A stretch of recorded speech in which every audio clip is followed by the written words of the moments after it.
That was, I was confused. We are talking about waves, so I didn't know if you were relating to the lesson or me turning on the camera. okay, so let's talk about question, problem number 31, because that's fairly relevant to my life. So, and they've estimated that if, like, for example, if you could harvest all of the energy that comes from the sun that strikes the earth in 1 hour, if you could harvest all of that energy, then that would have enough energy to power the earth for a year. Okay? So if we could just find a way to tap that energy, collect it for an hour, store it, we could power the earth for the entire year. That's how much energy that we get. And so, and I don't know how accurate it is, but they had one, it was like a map of northern Africa. And they said, you know, if you basically, on the scale, if you could take that size, it's the deserts of northern Africa. If you could cover that size, kind of a postage stamp relative to the size of Africa, and cover that with solar panels, and find a way to distribute that electricity, Australia would be a problem, North America would be a problem. But that would be enough to power, if you could have that solar array, that would be enough to provide all the electrical needs for the earth.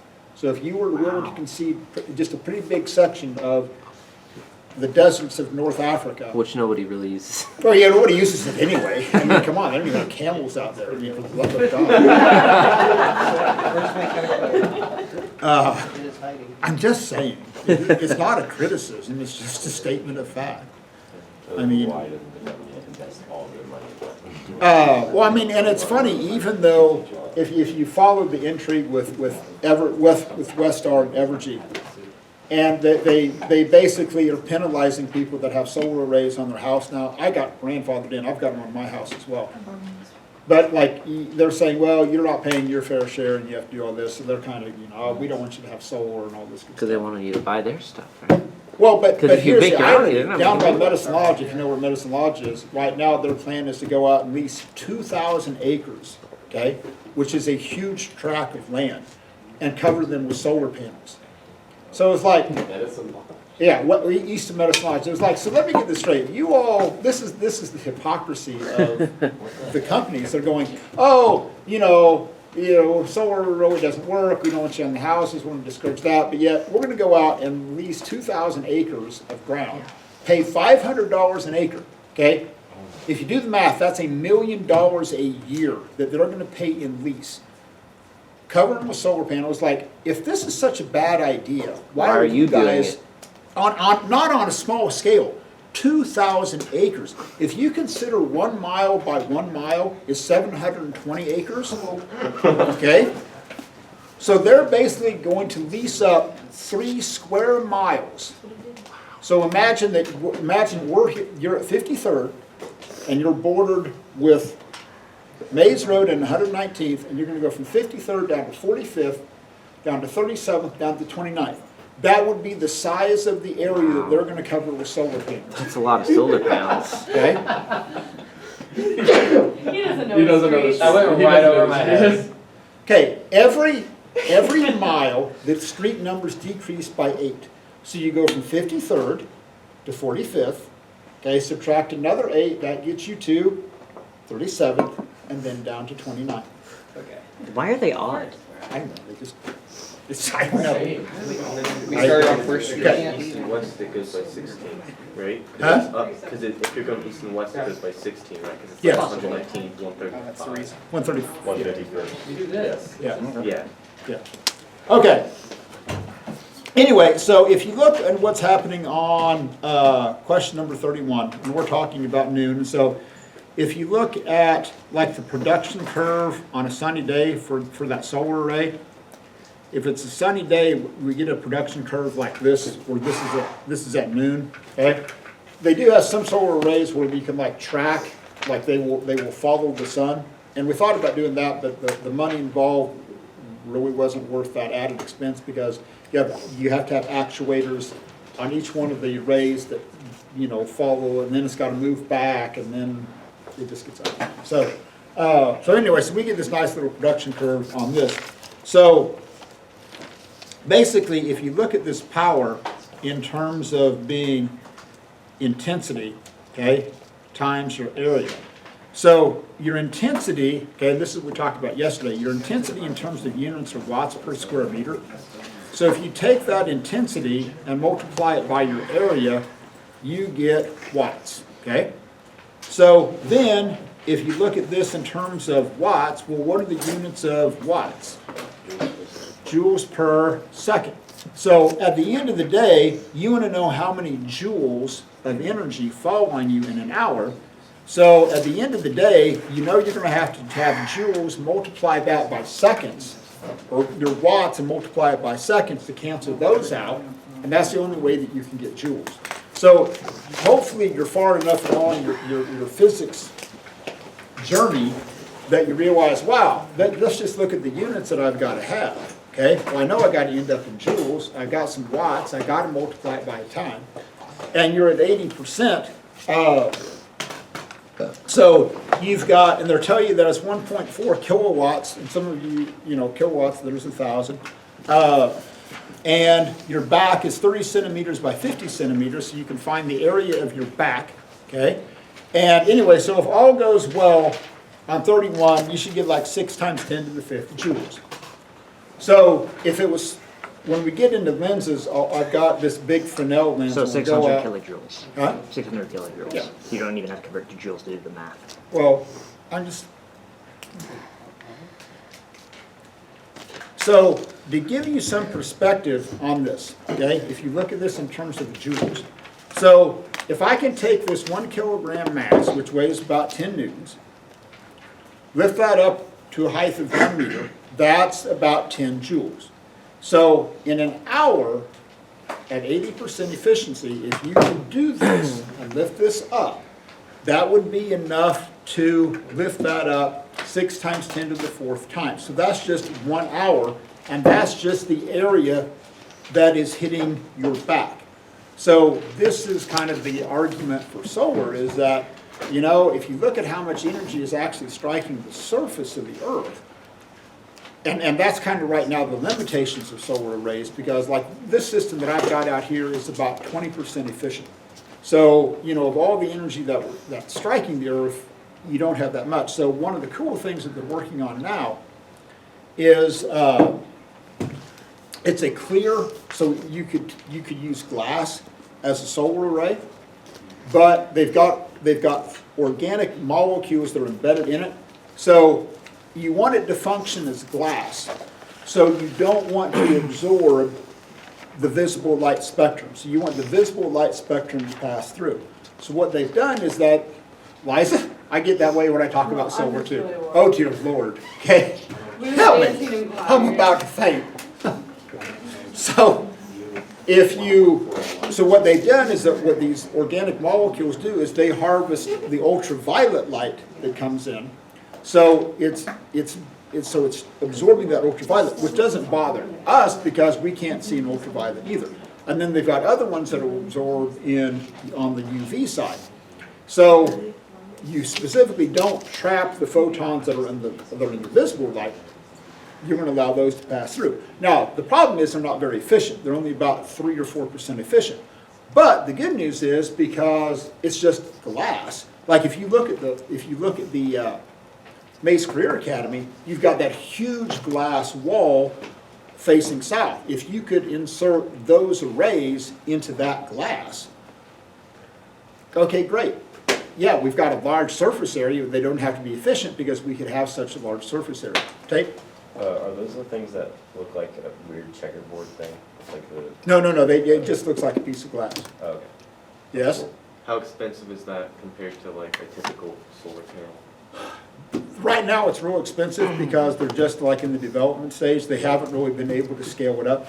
The ultimate thing that they would be able to do, because it would be real expensive to take out those windows and put in new ones. The ultimate thing they're working for is that you could have that same technology, but on a sheet that you that goes on like a protector for your phone, Yeah. and you could just overlay that directly onto the glass, and then It charges your phone. Yeah, or I mean, you have enough, big enough area, it could, help power the school, and that's. I saw that Tesla was making like solar panel roofs. Like Oh, yeah. they're both a those- roof tile and a solar panel. Yeah. That's punchy, but they're fairly expensive. That's the They're- downside of those. I saw an article that said the next generation they're hoping to make them less expensive. Yeah. Well, and that's and the other thing that I think when you see your generation is the batteries to store it. That's going to be the biggest thing. Okay, so let's talk about 32. Okay. You want to determine the intensity of electromagnetic rays from the sun just outside the atmospheres of Venus, Mars, and Saturn. And so you've got it, and they tell you to look in the back of the book so that you've got this chart. So basically, on Venus, you're going to use this equation that I equals pi 4 pi r squared. And the reason that we're going to use that is because the sun is emitting light, and basically imagine that you're looking at these different size spheres, okay? And so you're going to use 4 pi r squared. So basically, and it's a cool comparison. So on 32A in Venus, you're at about 2,700 watts per square meter, okay? And you've got to go to the back of the book and you've got to look up the distance to Venus. You get to Mars, you're at about 610, and then at Saturn, you drop all the way down to 16. So because of the fact that this is like an inverse square function, and this is true of, especially if you're even like designing spaceships to like orbit Saturn, because Saturn at that point you're only getting like 16 watts per square meter. To have any kind of power at all that you could use on a ship, you'd have to have these huge massive solar arrays because your light is so diffuse at that point. So that's why, like on those, they actually use a small nuclear reactor to generate the thermal energy and the electricity for that, like that Cassini mission, because of the fact that it just wasn't practical to use solar. Now on Mars, if you look at like the Mars solar landers there, they do have solar arrays on them, but that was the problem. They had one, I don't remember which one it was last summer. They had a dust storm that covered up the solar I think it was panels. Curiosity. Yeah, and so they said, "Oh, sorry, can't talk to you. Solar panels are covered." Okay, my bad. No, it's on Mars. It's on Mars. It's No, kind they of. were kind of like they were able to reestablish signal. I thought. Were they? With I, one of them Think they they were. managed- Yeah, one of them, I don't They think they lost- won. I It think. may not have been the one that was covered. I think Curiosity they couldn't get back. It was Okay. opportunity. Huh? It was opportunity. Oh, On opportunity, 34, again with the solar cells. So on 34, if all goes well, you should get an answer of about 370 square meters. Okay. And again, to kind of give you some perspective, like if you consider like a football field is like 100 yards, okay, which is about 100 meters. And so if you have that 100 by 37 yards, so that's roughly about the size of a football field. So here's the deal with this, okay? These are like 15% efficient, so you'd have to have these big arrays. So this is why your efficiency is so important in terms of solar arrays, because if you can increase that efficiency, like these arrays I've got, these arrays are like 20% efficient. So if your arrays become more and more efficient, guess what? You don't need as big an area to generate the same electricity. And what happens with the solar arrays, you lose about 0.5% efficiency per year. And so your highest efficiency is that first year they operate, but your efficiency just drops a little bit. And everybody says, well, what's the lifespan of solar arrays? With this generation of solar arrays, we really don't know what the lifespan is. Because right now we've got some that have been going for 20, 25 years, and they're still working. And you know, when I started this project, people said, why don't you put up a big wind turbine? Hey, here's the deal with the wind turbine, it looks cool, but if you spin a bearing or something goes bad on a wind turbine, you're screwed. Okay, the cost to fix it is astronomical. And so if you've ever gone up by like Hartman Arena, if you go north on like I-35 up by Hartman Arena, they've got this big massive wind turbine up there. And we farmed the ground around Hartman Arena. That wind turbine, we've probably farmed that ground for close to 10 years. I have never seen that wind turbine spin one time. less. Because, the thing about because solar. it worked for a little bit and then they had some mechanical problem with the bearing, they can't afford to fix it. Because the cost to fix it isn't, you'd never get the money back. So it's just, if you ever drive north on I-35, you get to Hartman Arena, look off to your left on the west side, you see this big massive wind turbine that doesn't work. Because they spun a bearing and they don't have the money to fix it. Because solar panels don't have any moving parts. Yeah, well, they do in the sense that you've got to take the DC and convert it into AC. That's the only moving part is the inverters. And those will last about 15 years. So then you've got to have. And I'm the assuming cost. those would be cheaper to replace than Yeah, yeah, wind turbine. yeah. So anyway, so on 38, sound level with intensity of 3 times 10 to the negative 6, that answer on 38 should be in the mid-60s. 38? 38? We didn't do 38, we did 39. 34? Did I not write down 39? No. Did I write down 38? No. Okay, all right, you guys get a freebie on 38 then. Oh, Okay, I meant to write down 38. no. And your answer to 48 should be around 15 meters per second. Just look Yep. at the speed that they go and then solve it from there. No. Okay, anything else you want me to go over? 39? Problem 39? Yeah. Okay. So on 39, so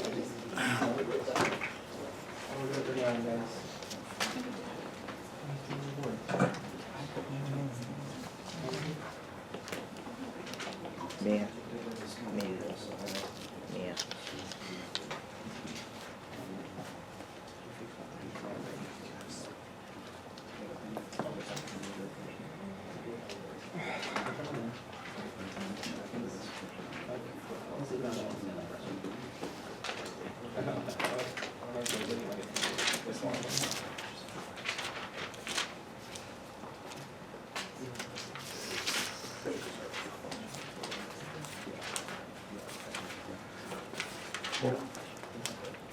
okay, so on 39, you're just going to do a comparison of these intensities. So if you look at what you've got, if you go to that chart on table 15.3, you've got like a whisper at 1 meter, the intensity is 1 times 10 to the negative 10. What page is that on? 486. So, and you're specifically told that's that intensity at 1 meter. So then they want to know what's the intensity at 2 meters.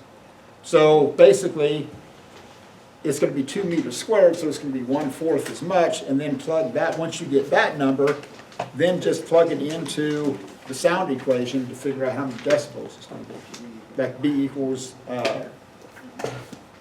that 10 times the log of the ratio of those intensities. What's that equation? This is that one that I came up with yesterday. When you're comparing 2 different intensities at 2 different radii, it's just I2 equals I1 times R1 squared over R2 squared. This is one that I derived yesterday. Okay, anything else going once? going 33. twice? Mia? That's the one, 33. I said it for you. What happened to your voice, Mia? She doesn't know.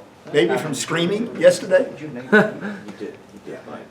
She was talking fine because she went to the Scholars Bowl meeting. She was fine. I woke up this morning and this is Oh, what I said. something happened overnight. Gotcha. Okay.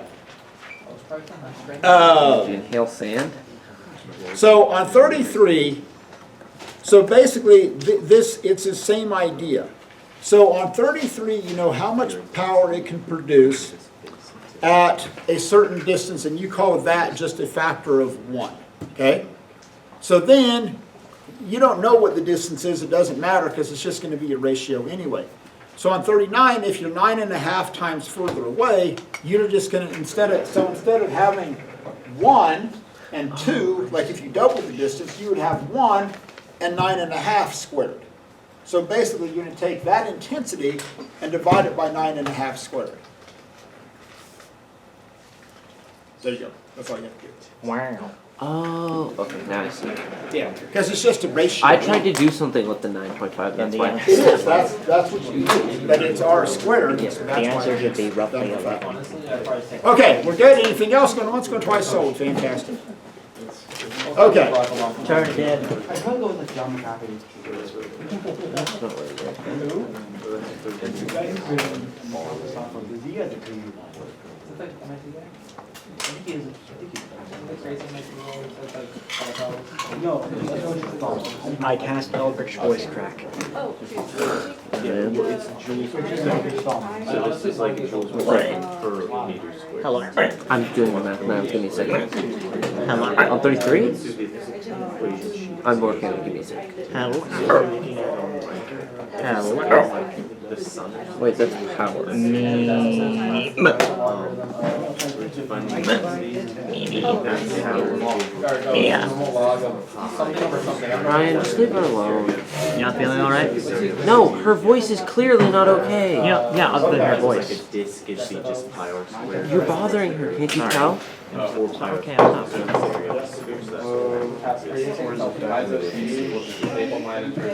asking if she's okay. Other than your voice. No? okay, so, Sorry. to kind of tie in some music and gravity and some divergent things in this class. Very divergent. So, there used to be a movie or a show out called the Beverly Hillbillies. Okay, this was out many years ago. Have you heard of that? You haven't That's seen the that show? best name.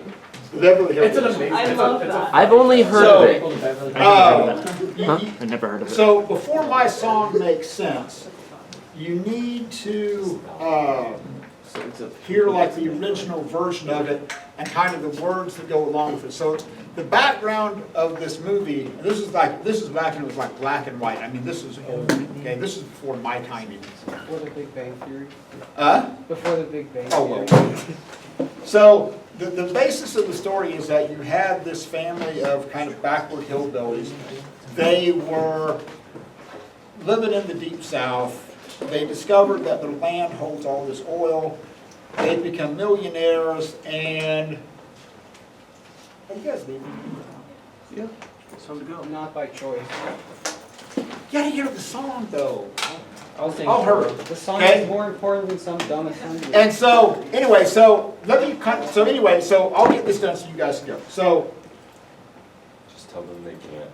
We kind of gotta get them now. okay, well, go ahead and go. You can watch the video. Fine. I'll sing it. I think I've seen it as well, because it was on the YouTube channel. Okay. So if you listen to the words, here's kind of the melody as it goes along in the words.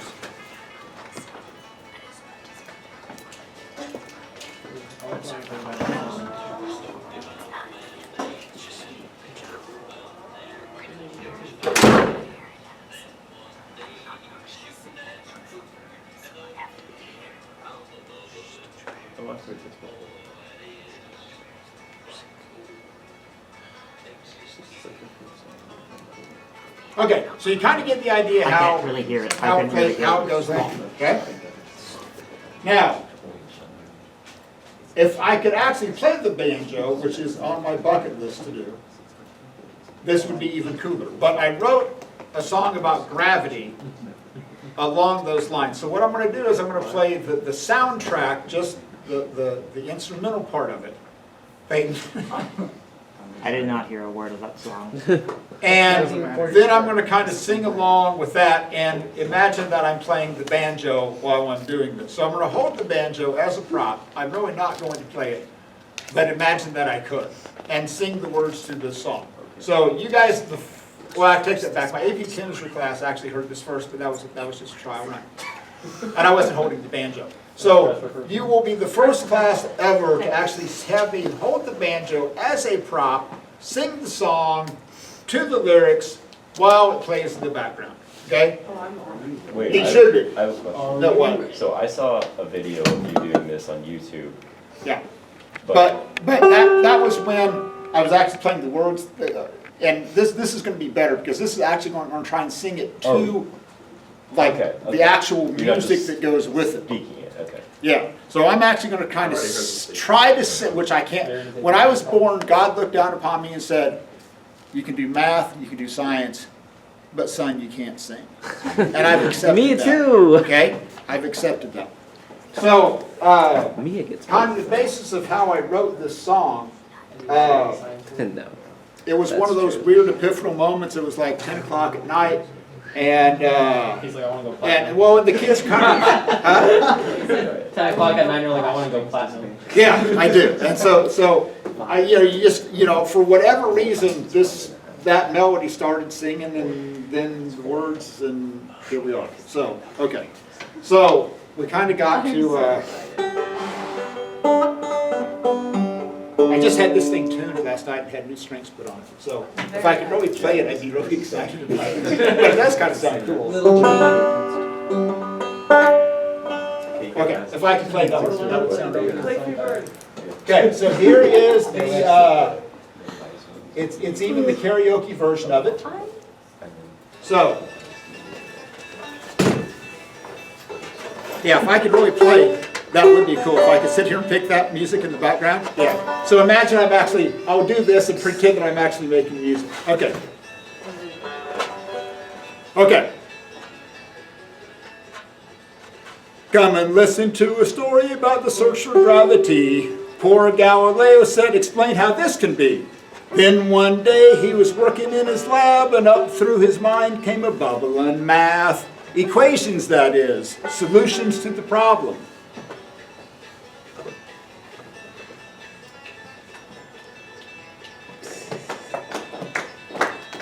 Oh yeah, there you go. I like the clapping, that's even better, okay. All right, so here's the second verse. So he's dropping different masses to avoid a great disaster. Most folks said, well, the heavier one's going to fall faster. Aristotle said, well, that's the way it's got to be. So he loaded up his stuff and he moved to Italy. Leaning Tower of Pisa, that is, started dropping cannonballs. Okay. Okay, there we go, yeah, okay. Let's go back to that. This is why if I just learned to play like a few chords. Okay, so here's the grand finale. Well, now it's time to clearly state just what the facts should be. Mass is not a factor when things fall because of gravity. You're all invited back again to Galileo's game, that independent of the mass, they always follow the same. Acceleration, rate of change of velocity. That's what we call it now. Okay, so there you go.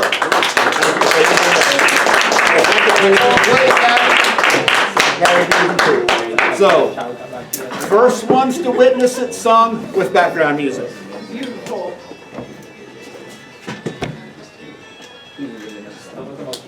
Okay. How'd that go? It went well. Okay. Kind of scary, but let's go with it. That's exactly what I was All right. from Kansas. That was, yeah. Kansas physics teacher, right? It's a song with the banjo So about you got the Loki. Josh, Like a what did I just yell at you starts about? one off and the Loki, but not. Oh no. Please make the phrases go away. So the six. Dun dun dun. Yeah. Just So where does it start? hold on to terrible. Loki is on my banjo. Okay, Big brain.